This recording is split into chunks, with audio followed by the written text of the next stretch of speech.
two of plastic back on the sofa. Now, again, I think I've expressed my love for Plastic Off the Sofa. Like, it's probably one of my favorite Beyonce songs at this point, only because, again, it's about vulnerability. It's talking, of course, she's talking to Jay. So, I mean, it's a love song, but the more I listen to it, it can just, it transcends romantic relationships, okay? So, I've been thinking a lot about vulnerability and the ways in which those show up in all of our relationships, not really just romantic, because we tend to just like put this hyper focus on that and we forget about how it plays out in our friendships, in our relationships with our jobs, in our relationships with the church. We're gonna get to that though. Y'all know, first of all, she's getting burned at the stake. So she does this beautiful love song to her husband that nobody really talks about. But then she is being just absolutely villainized for church girl. And the song is really just talking about liberation of those that, got that time in the pew, like what it is to be a church girl, the pressures and how, even those that love God and worship, they're still human.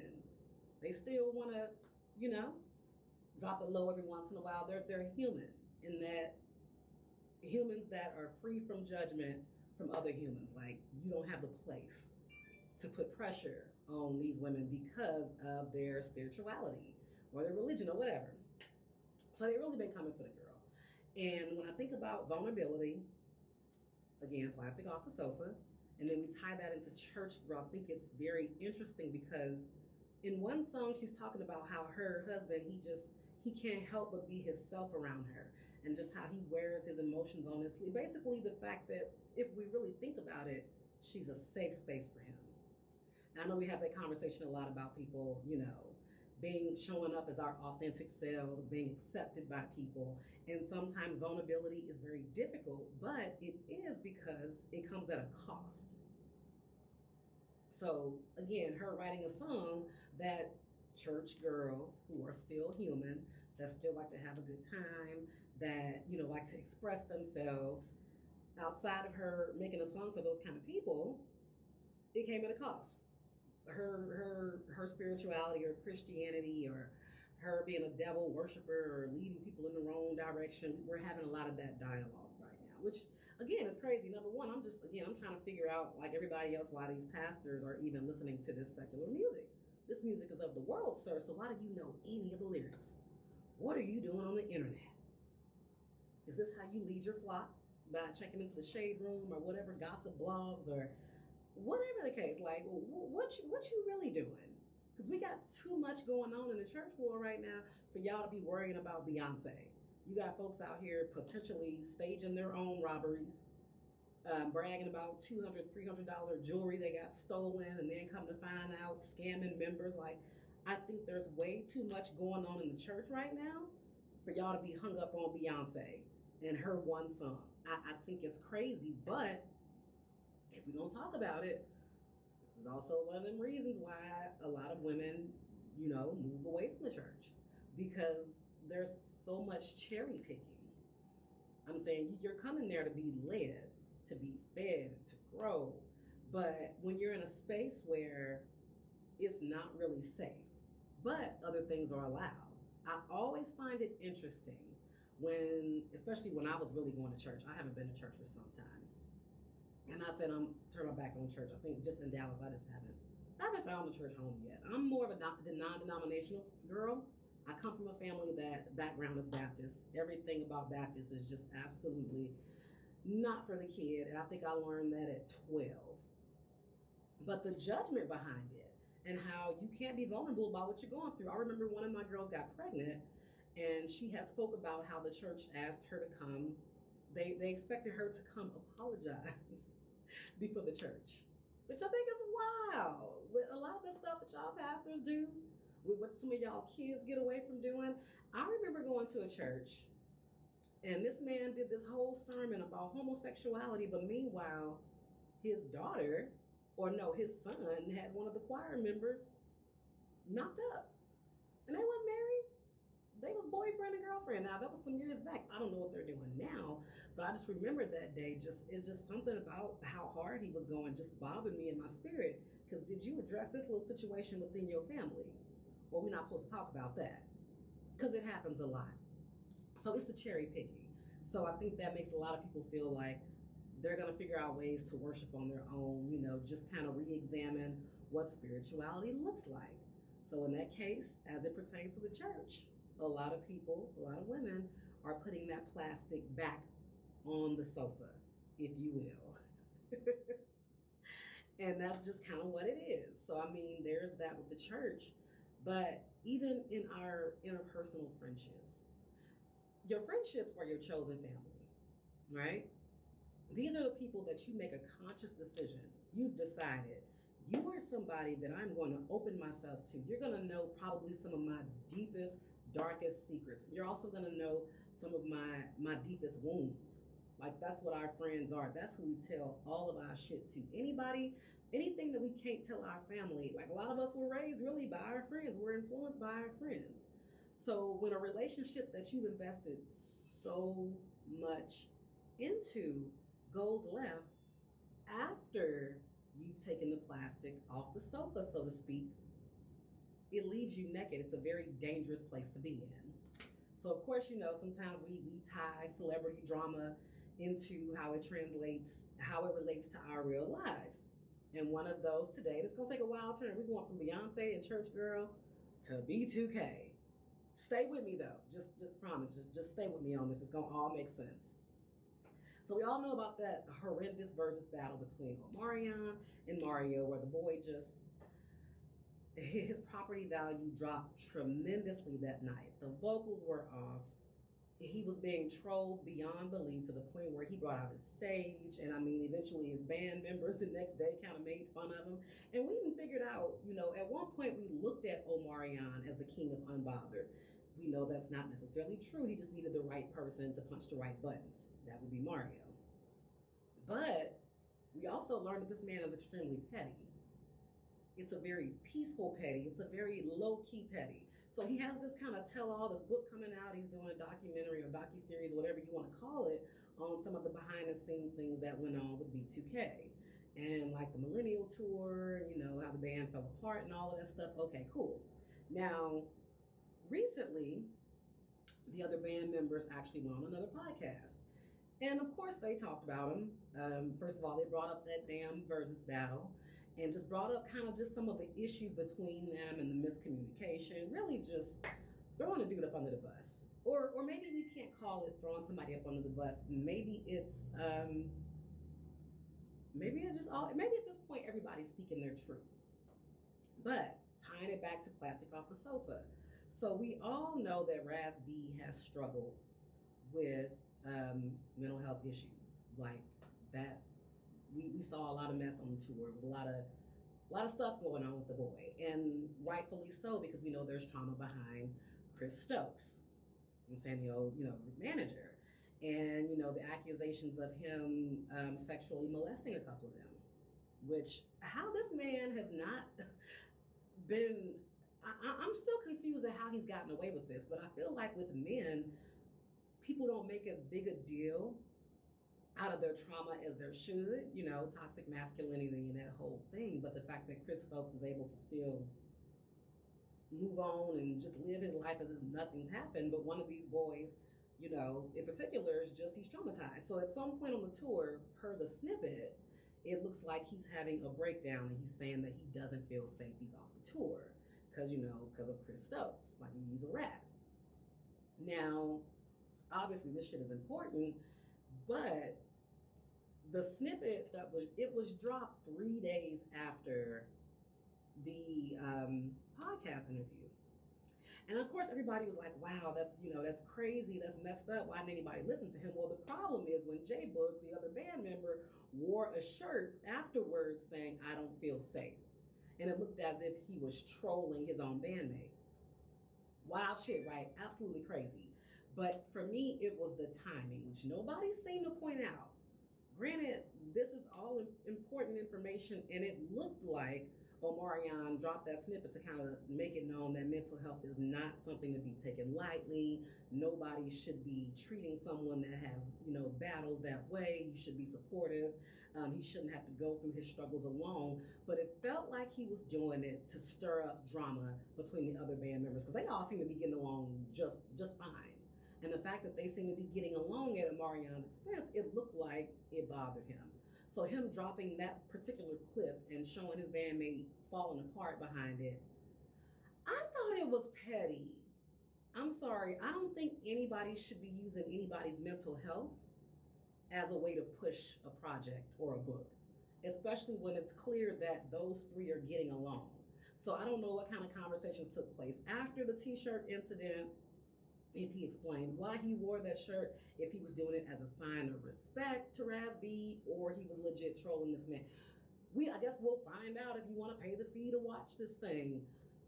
But it just brings me back to the point of who you choose to be vulnerable with and why that's just so hard for us. With me, particularly in my friendships, that is something that I've struggled with. I've always been the person that people tend to lean on. Like I can give, and I've said this so many episodes. At this point, y'all know I'm like the little hood Dr. Phil for my friends. But I've always been the person that kind of just listened to everybody's drama. But I've always struggled to let people know when I've hit a certain point and I need somebody to step in. In fact, it typically gets really bad. But I think the reason is, again, trauma and people not always showing up and proving themselves not to be a safe space. And I think that when you go through so much with people, you naturally walk around with this extra layer of armor on to where ain't nobody getting that plastic off that sofa. So what do? How do you get to a place where you're not afraid to be open and let people see you? I don't know. I say therapy. Y'all know therapy is my thing. It's my go-to. I think at this point we got so many social media healers. So many people on social media think they can fix everybody. They try to meme and quote people's traumas away for a small fee of whatever that consultation booking comes out to. I think that's dangerous, first of all. Some of y'all ain't no therapists to be doing the shit y'all doing. And people are following y'all and holding on to your every word. You gotta be careful. At least throw a disclaimer out there. Because you can't be playing with people like that.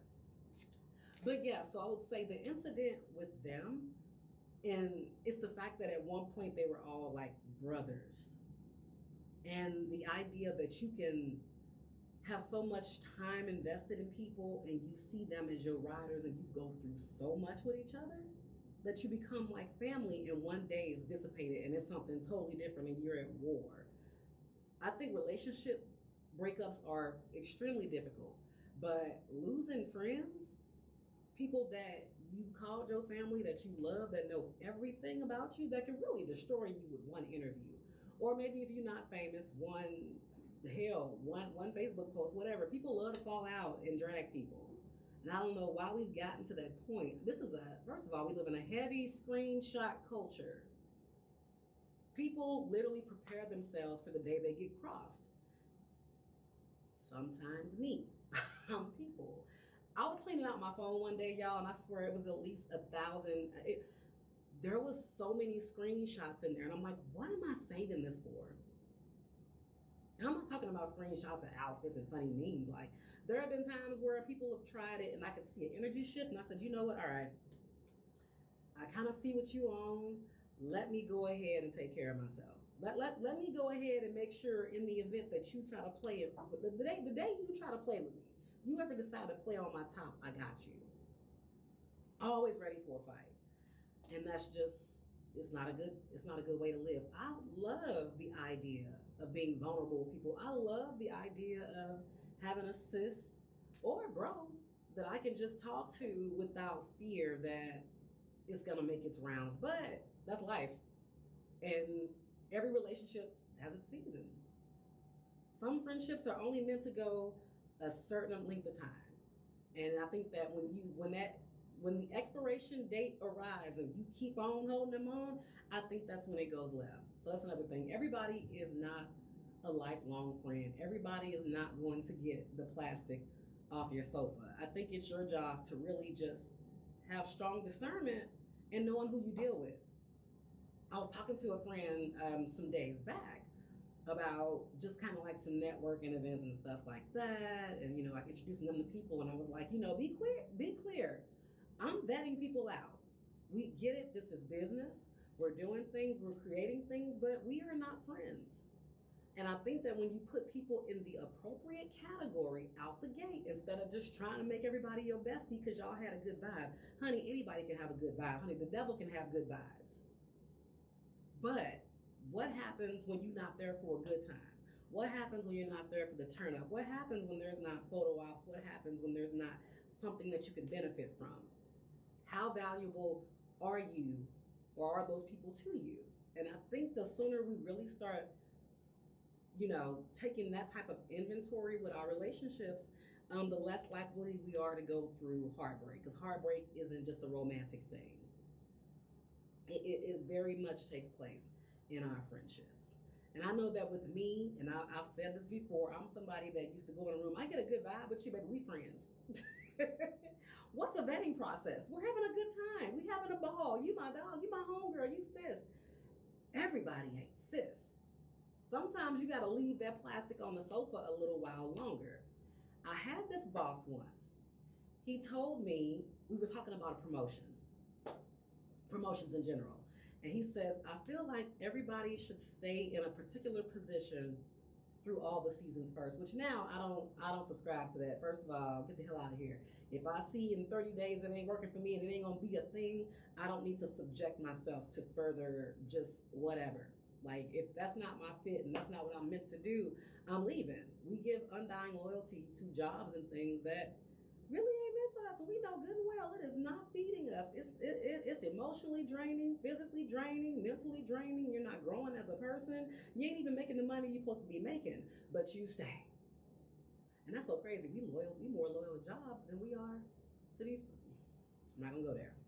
All right, so let me get back to my point. So what this particular boss said to me that day was, when you stick with something through all the seasons, it gives you an opportunity to see whether or not it's for you, or try it out through all the seasons to see if it's something that should be permanent. And it's so crazy. He said this in reference to his divorce. Yeah, he was talking about his divorce. He was like, if I meet you in the summertime, but I found out you're crazy in the winter. Basically, he was just saying, just feel some things out. So maybe bad analogy, but there was some truth to what he said as far as like, just kind of observe first, get to know people first, see if your values align, see if you're like-minded and like valued. How does that person respond when you go through things? Is that a true support system? Can they show up for you? Do they have the bandwidth to, do they have the bandwidth? Some people just ain't got the bandwidth to be good friends to people. Which probably, that don't sound good, but it's true. Sometimes we gotta work on being good people, and sometimes we can't be good friends, good safe spaces to other people because we're not a safe space to ourselves. So that's another thing, is showing up for yourself, making sure you love on yourself. Not enough of us love on ourselves. I don't think we take the plastic off our own sofa for us to sit on and face our demons and our weaknesses and the parts of us that really need to be loved on. Like, we got to do that first. Play with your own plastic. Which I don't think that sounds good. Play with your own plastic. I think y'all get where I'm going with this. A lot of us are not even vulnerable with ourselves. We don't want to face shit. We rather, and that's another thing, we like immersing ourselves in other people's problems, and I've said this a million times, to keep us from facing our own problems. That's why a lot of us are those friends that want to sit up and give advice to everybody and talk about everybody else's issues, because we don't have to deal with our own demons. Let me get you to take the plastic off your sofa so you ain't got to worry about mine. We got to get it together, y'all. So that's all we got today. Apparently, we in a pandemic still, but we got monkeypox now? It's just nasty outside. We out here just kicking it. We are outside just kicking it. So take care of yourselves. We're applicable. wear your mask, wash your hands, socially distance, don't touch your face, don't sleep with people, don't have sex with nobody. We still got Roe v. Wade. Don't do nothing. At this point, we need to all just put ourselves in bubble wrap and just stay in the crib. Do what you got to do to keep yourself safe. And when you get a free moment, remember to clean out your dirty bag. Till next time. Well, darling, there's only one